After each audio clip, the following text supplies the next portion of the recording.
Hi, my name is Maddie, and welcome to episode 16 of Off the Clock. And today we're here with Gabby Blumberg from the women's tennis team.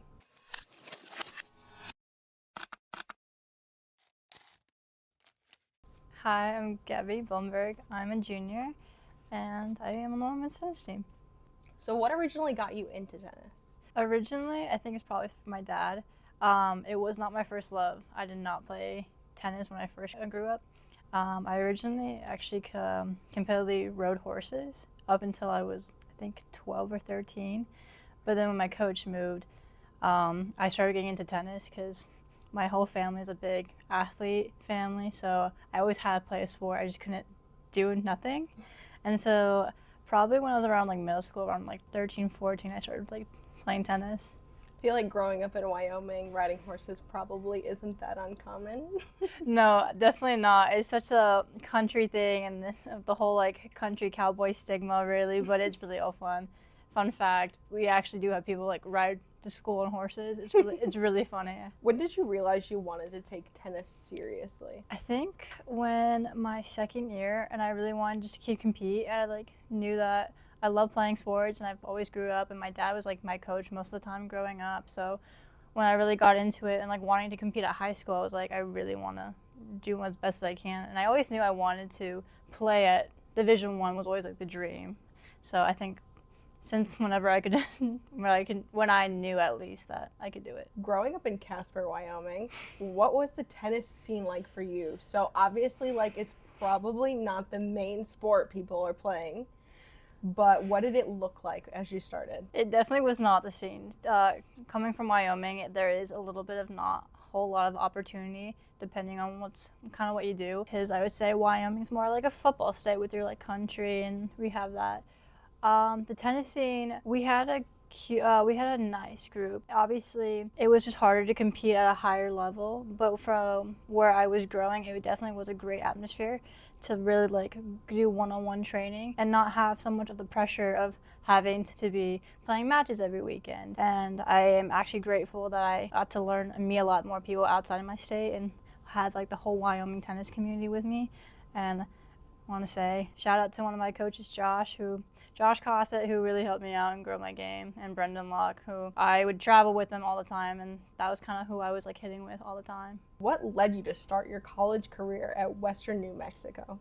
How did we go from Wyoming to New Mexico?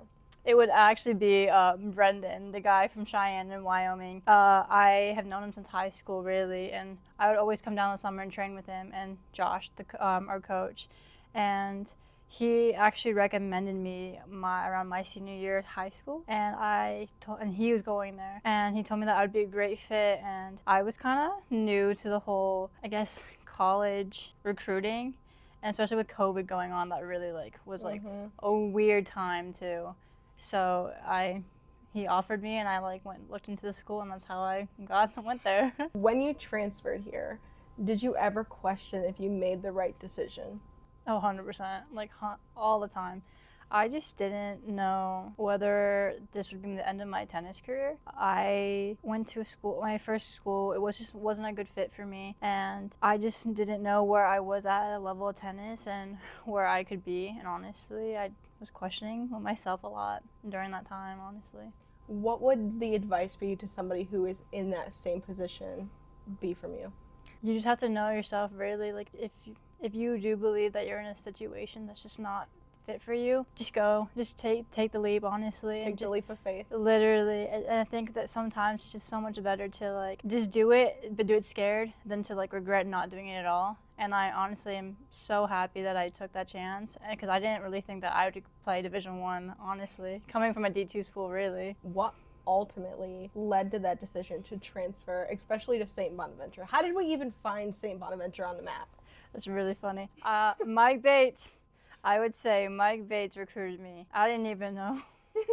I didn't even know schools on the East Coast even wanted me. I didn't even know there was schools like that who weren't at the top 100 Division I level that would want me. I would say Mike Bates really gave me a chance. He shot me an email. We talked on the phone, and he seemed like a really great coach. And then when I got to meet him, he was exactly like a coach I was looking for. I think the reason why I believe I transferred just wasn't a good fit. I think a lot of my friends in my freshman year had graduated or had left, and when my friend Brendan left after my freshman year, I kind of had a hard time just clicking with the team. But How does the team culture here compare, or does it not even come close? I would say I definitely feel more like myself, and I feel like I am definitely in a group of people who I would say it's like night and day. And there's no hate on my old teammates. Obviously, like I love them, I miss them, but I believe that a lot of things changed during that program, and I don't want to say anything bad at all. But I think it was just the culture there. We were in an environment where it was always super harsh, kind of, and it was just really hard to have an uplifting team when you're just always constantly like worried about trying to do the right thing or to please somebody else and not get in trouble, I would say.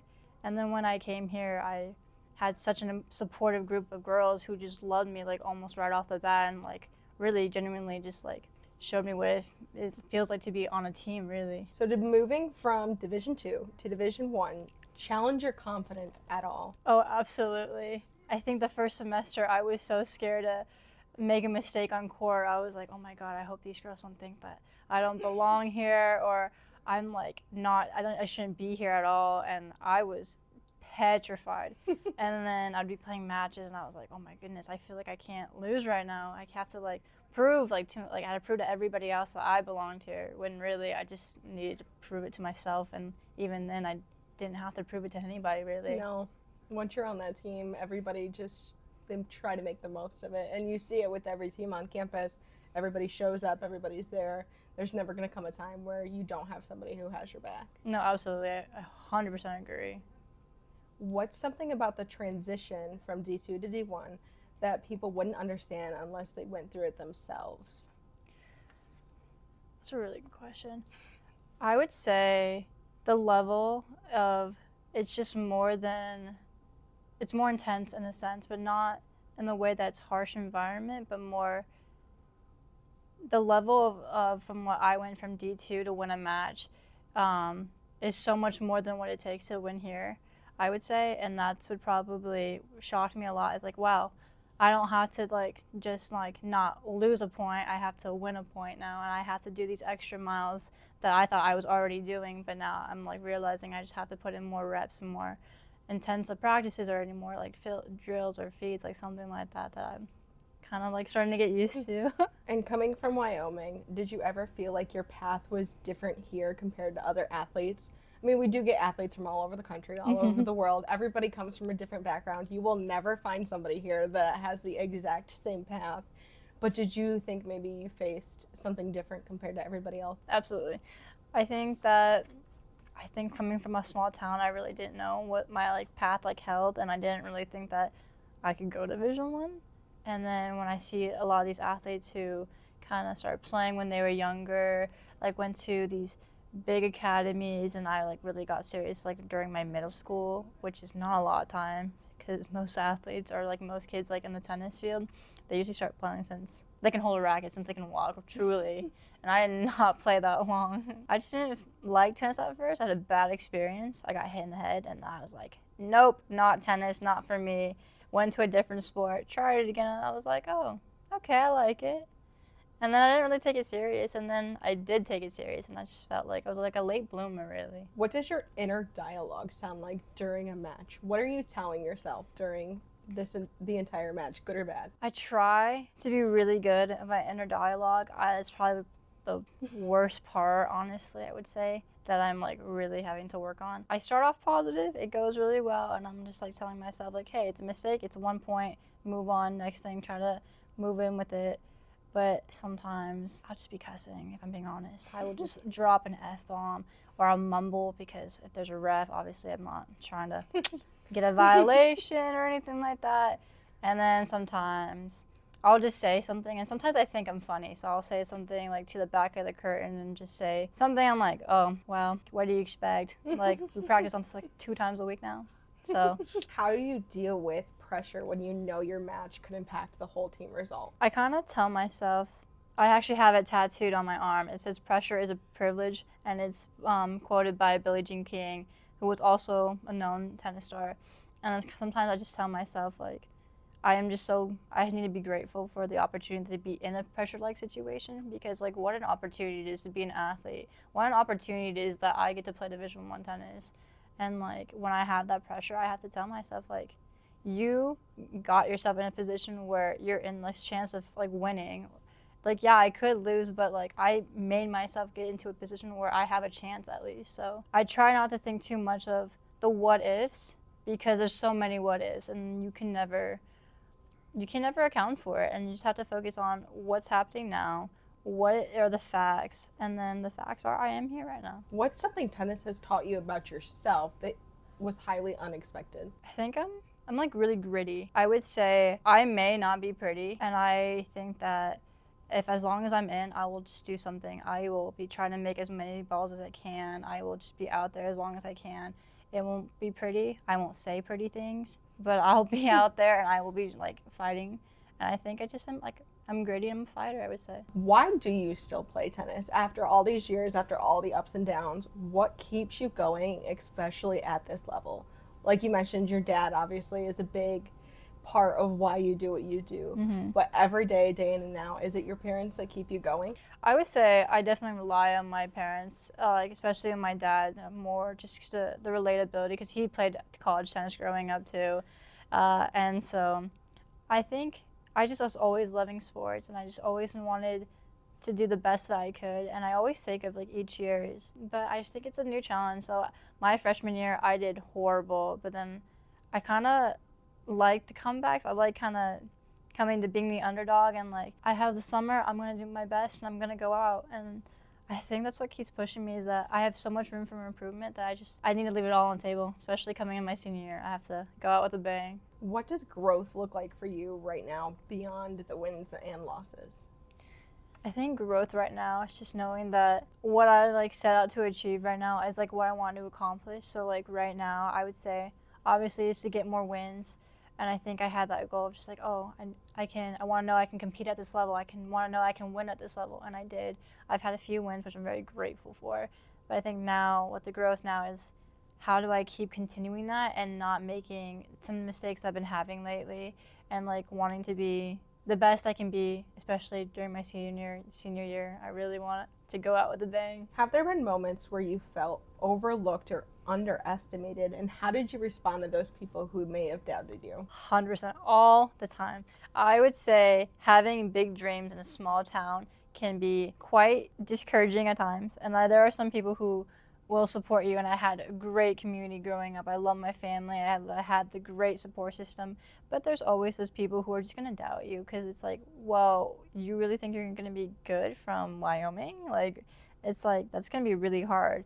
And obviously, I just have to take it. You kind of take it as, I take it with motivation, really. And I'm like, kind of with a chip on my shoulder a little bit. I'm not trying to have a chip on, but when people tell me, you can't do that, I'm like immediately like, yes, well, I can.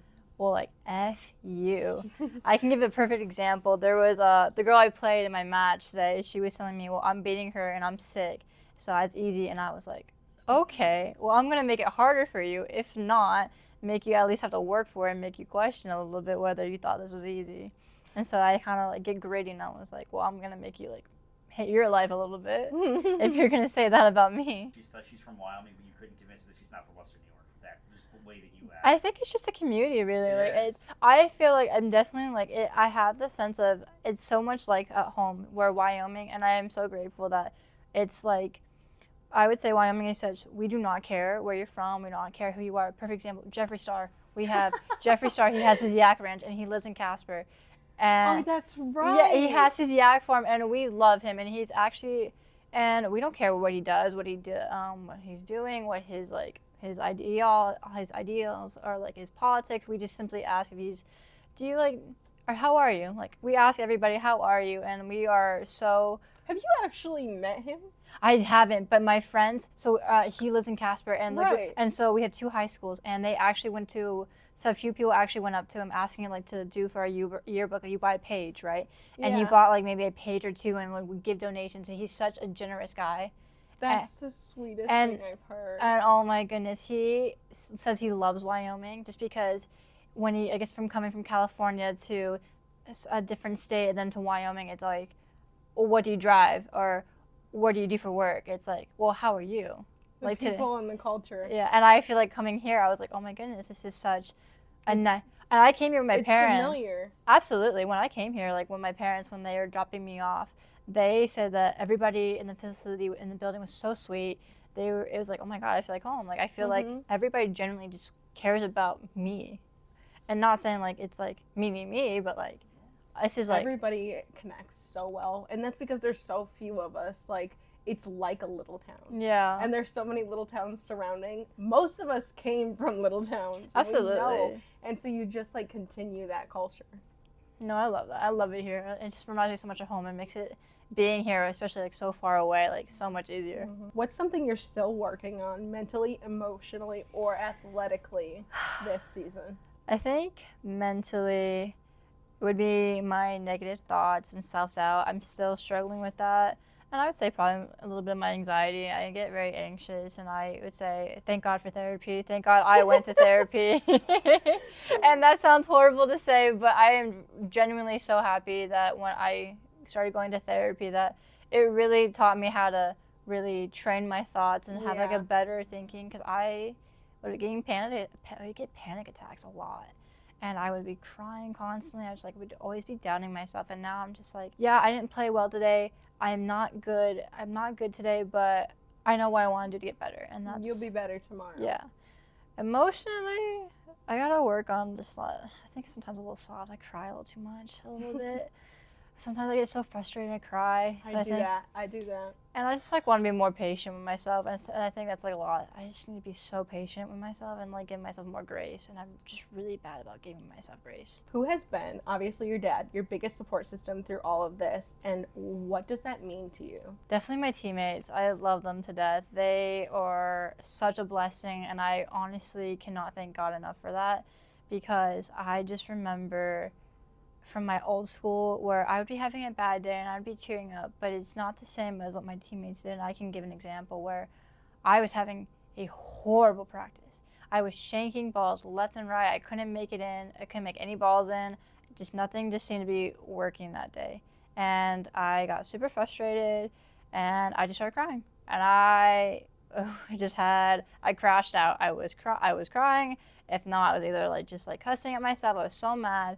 And eventually I just broke down in tears, and I remember one of my teammates, and she came up to me, gave me a hug, and she just really said hey, you're going to have good days, you're going to have bad days. It's good to have a bad day, because if you have a good day, that means obviously you're not working towards something, and you just need to take that.